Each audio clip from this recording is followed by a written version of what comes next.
More prime items, more of the same thing. So let's get started.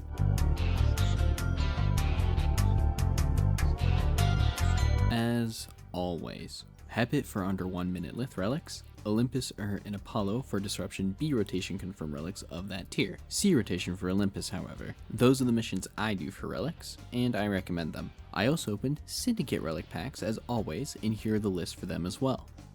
Now let's start with Hepit and the Lith relics for Yareli. I spent 28 minutes in Hepit getting 7 Y1s, not needing any of them because I got what I needed from Syndicate relics. 3 Z4s, 2 Q2s, 2 S16s, 2 L5s, 2 A8s, and 1 M10. The mission also turned into an exterminate twice, all of this compounding into adding 90 to the workout counter, making it this number. Opening the Lith Z4, I got 3 Velox receivers, 1 Forma, and 1 Yareli chassis, with 1 random having the relic, adding 25 to the counter. For the Lith Y1, I got super lucky and got her Neuroptics on my first try. Yareli doesn't have any Mesa relics at all, so on to I spent 19 minutes 59 seconds on getting 2 D9s, 2 A14s, 1 T9, and 1 D10, adding 20.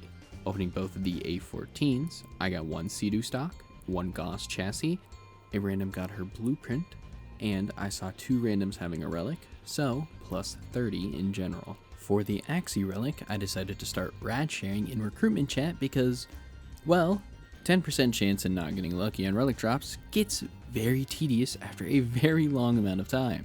But I still have to get the relic, and with that, I spent 2 hours, 18 minutes, and 20 seconds on Apollo, getting 9 O6s, 7 Y1s, 7 N13s, 6 P8s, 6 M6s, 5 G14s, 2 V12s, adding 175. Opening them, I started out by myself for a little bit and saw a couple randoms having it before I started rad sharing. But opening them, I got 3 Lavos blueprints, 1 Forma, 1 Fang blueprint, 1 Sevagoth Neuroptic, and someone else got her systems, adding 10, and I had 16 randoms with the relic, adding this much to the workout in total. So, all in all, it was about a C tier farm. 2 things I got unlucky on, including that I had done multiple Radiant Relic shares and got nothing multiple times, prompting me to go back to Apollo for an extended period of time. It's alright, it's not terrible levels of farm, it's relics, but it wasn't the best either. That's also how I feel about Yareli herself. She's just okay. She's not as bad as Kome on my list, she does respectable stuff, but she's just alright. Her 1 ensnares people in bubbles and makes them take more damage. Her 2 summons a K-Drive, which, no thank you right off the bat.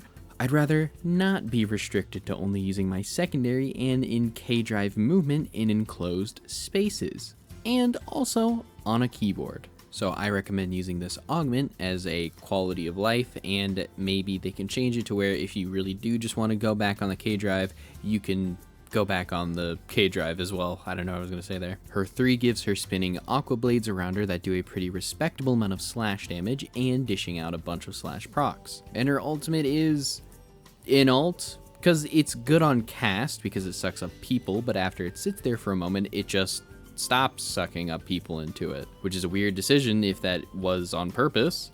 I didn't really see any new spawn and people get dragged into it, so there's that. However, her 1 only hits like 15 people max, her 2 is useless to me unless you have the augment, and I also don't know if the damage reduction applies onto Yareli with the augment equipped, and Mariluna is just next to you. I believe it does based off of my gameplay, but her 3 is chill, and her 4 is alright. Overall, she is an alright frame. She doesn't excel in areas that I think other frames are just extraordinary at. She's about C tier, but hey, maybe there's some random tech that I just don't know about with her that can be utilized to a high degree.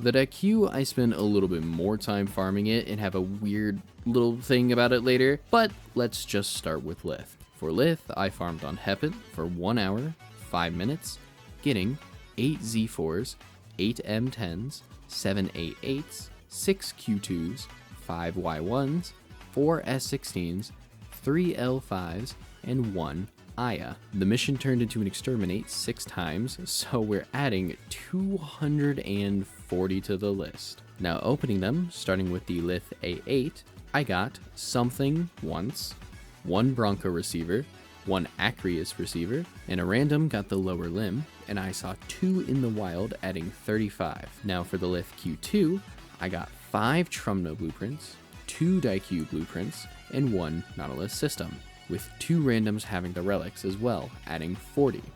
Now you might be asking, why did I get 2 of the blueprints? Well, when I opened the relic one time, a random was opening into A8, and they got the lower limb, while I got the blueprint. I said screw it, the lower limb is silver, it shouldn't be hard to get a bronze, but the Trumna had other plans. Oh, you're kidding me! Oh, bruh, I need both. Anyway, moving on to the Meso P16, I just got the Daikyu upper limb. For the Neo D9, I went back to spending 11 minutes, 43 seconds, getting 2 D10s, 1 D9, and 1 T9, adding 10. Opening the Neo D10, I radianted shared again, and got 2 Velox blueprints, a random got the grip, and then 10 randoms had the relic, adding 70. The Axie V12, I had to go back to Apollo, spending a total of 2 hours, 24 minutes, and 44 seconds, getting 9 O6s, 8 M6s, 7 Y1s, 7 P8s, 6 N13s, 4 V12s, and 2 G14s. It was not particularly fun. Opening the V12, I got 5 Formas and 3 Xylock blueprints, 6 randoms had the relic, and I got it from a random as well, adding 80. D to C tier probably. Honestly, it's just gonna be D. It was a doozy in and of itself. Using the Daikyu, however, wasn't a doozy because mainly it sounds nice, and it's also easy to get to 100 crit and 120 status. However, I feel like it needs a lot in order to do a lot, because in a game where I can shoot once and kill more than like 6 people with 1 bullet on certain weapons, no charge time, or, you know, using any beam that's competent, bows, besides maybe the Nadaruk, need to pierce and hope that the enemies line up in a line to get multiple kills. Snipers are also the same way, that aren't the Lenka plus mag, so it's kind of not going to be a go-to weapon, but it's still fun and decent regardless if you just want to hit high crits and have a passive that lets you get an extra 250% crit chance when hitting a weak point. I personally will say this will be in B tier for potential.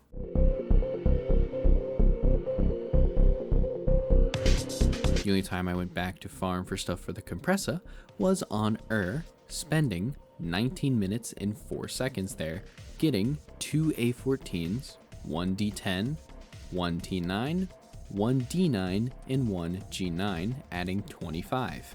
Opening the Meso K7, I got 3 Protea blueprints, 1 Epitaph blueprint, and 1 Kompressa barrel, adding 20. Opening the Neo G9, I got 1 Gauss blueprint and 1 Kompressa blueprint, adding 5. And finally, opening the Axie N13, I got 3 Protea blueprints, 3 Quasis handles, and 1 Kompressa receiver, with finding only 1 random with the relic, adding 35. The Kompressa, on the other hand, for me was about an A tier farm.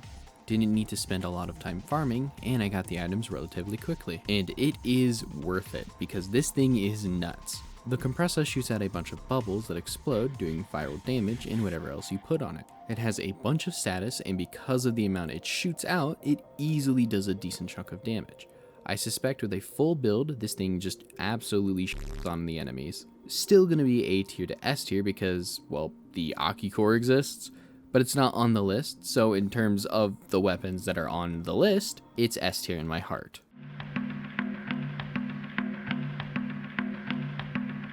Now on to a very easy item to obtain, or very hard depending on who you are. The Telos Boltor is the same method to obtain as the Cyanoid Simulator. get a syndicate to rank 5, specifically the Arbiters of Hexus, and spend 125,000 standing on it. But obviously, there's the caveats of, did you go for that faction or an opposing faction? Are you willing to level it to max right now? How many days is that going to take? Etc. And since I didn't have the Arbiters of Hexus leveled, and instead, again, the new Loka, the Parent Sequence, and the Red Veil I had leveled, I just bought it, / I'm pretty sure I got it from a viewer a while ago. So for my experience, it's S.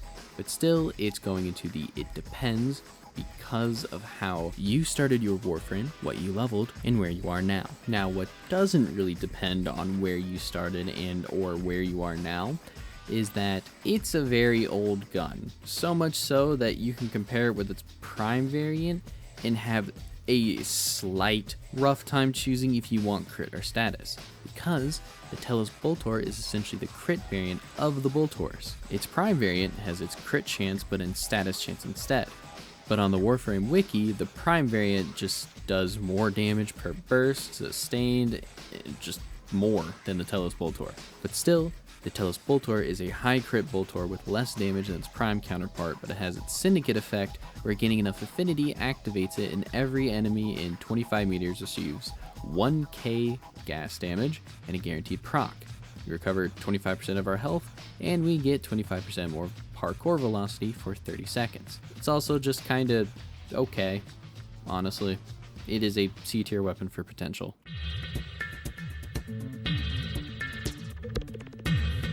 Not only is it a relic video, it is also a lich video. So I'll tell you how to start the Sisters of Parvos and recap the rest. Starting a Sisters of Parvos is different than a Kuva Lich and Technocyte. So instead of just doing a level 20 mission and above, you have to do the Sisters of Tempstari and know your way around the Granum Void.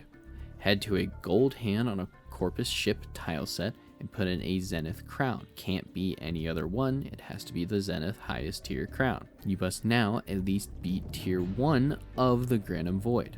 Once you do that, after a couple of seconds, a candidate will spawn and you go and kill them, if it is the weapon that you want. The rest is the exact same as the Kuva Lich, minus the amount of time it's going to take.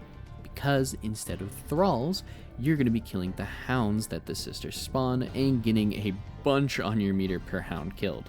And it's also still the same process as a Kuva Lich. Don't stab the sister until you know your first Requiem mod you need, because you don't need to fight a level 5 sister, and also the mods are shared between liches and sisters, by the way. Don't stab until you know the second one, then the combo of them, and so on. Rinse and repeat for all the weapons, but 6 of them, because when you confront your sister of Parvos in your Railjack, it is highly recommended to do it on public, because you get more hollow keys the more sisters you vanquish, and you'll need hollow keys for the melees and the one primary Tenet weapon. All of this to say it goes into the it depends tier again, just like the Kuva weapons, because it's the same exact concept, just a little bit faster, and with one thing that kinda does suck. So let's just go ahead and move on to the Tenet Envoy then, and boy oh boy, it's just not that great. I don't like it.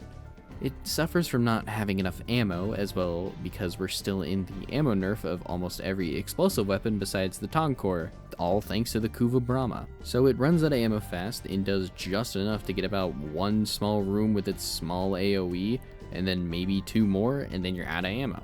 Also, don't even think about aim gliding and shooting with it, because while you're aiming, it slows the rocket down and it lets you control it mid-air, which neat, but it's just not worth it in the slightest. I read that it's used in AFK farming and using it on Spectres, but other than that, there's just more fun and better weapons out there. D tier.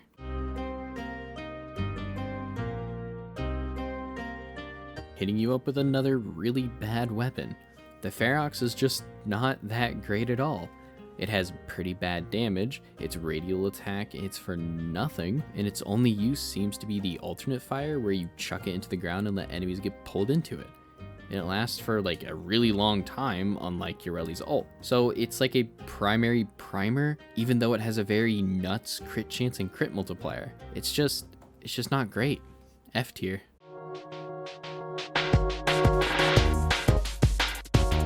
Thank God we're going on to a good weapon. because the Tenet Flux Rifle is nutty in a good way. This thing shoots so fast you could technically consider it a beam weapon, and its projectiles are also hit scan. But regardless, the Tenet Flux Rifle is a very good assault rifle with mainly slash damage and procs. It has a very good status chance and a decent crit chance. It melts, and with a full build, I bet it does so much more.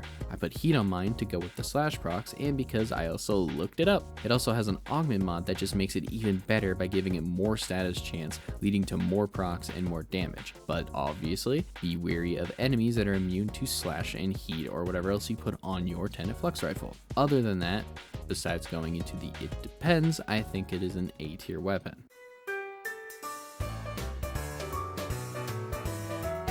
The Tenet Tetra is also good, but it's not amazing. It's a slower firing but heavier hitting variant than its normal and Prisma counterpart.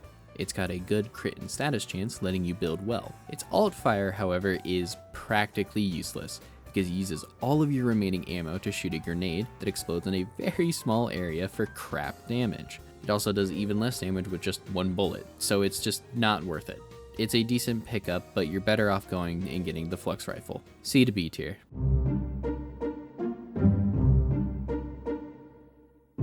I love this thing. The Tenet Glaxion is great. It's not as good as the Tord Incarnate, but honestly what other beam weapon is. So I won't talk about the Tord Incarnate, because the Tenet Glaxion is a very good beam weapon. Having innate cold, plus a progenitor bonus, plus its 40% innate status chance, and having an augment for energy and more crit damage, and cold is perfect for me and my Frosty boy. In short, I love this thing. It also chains up to 3 nearby enemies. I put magnetic on mine and I'm enjoying it. It's not S tier, but it's not worse than B. So I'll put it in A, and as always, with every weapon on the list, I may be stupid or wrong in a good or bad way. So put your thoughts, your builds, and your ideas in the comments below.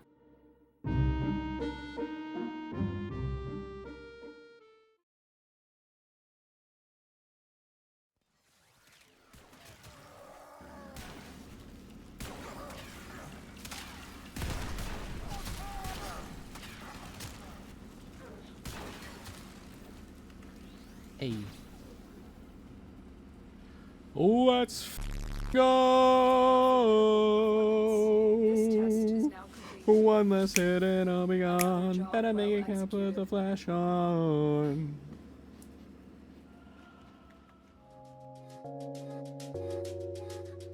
Legendary 2. We're a couple steps closer to Legendary 5, and also just getting everything in general. That being said, we're almost done with all of the primaries, only having 2 left, being the Trumna and the Zenith. So, for the next video, it's going to be Araxia, Trumna, Zenith, the Icarius, and the Ac Magnus Prime.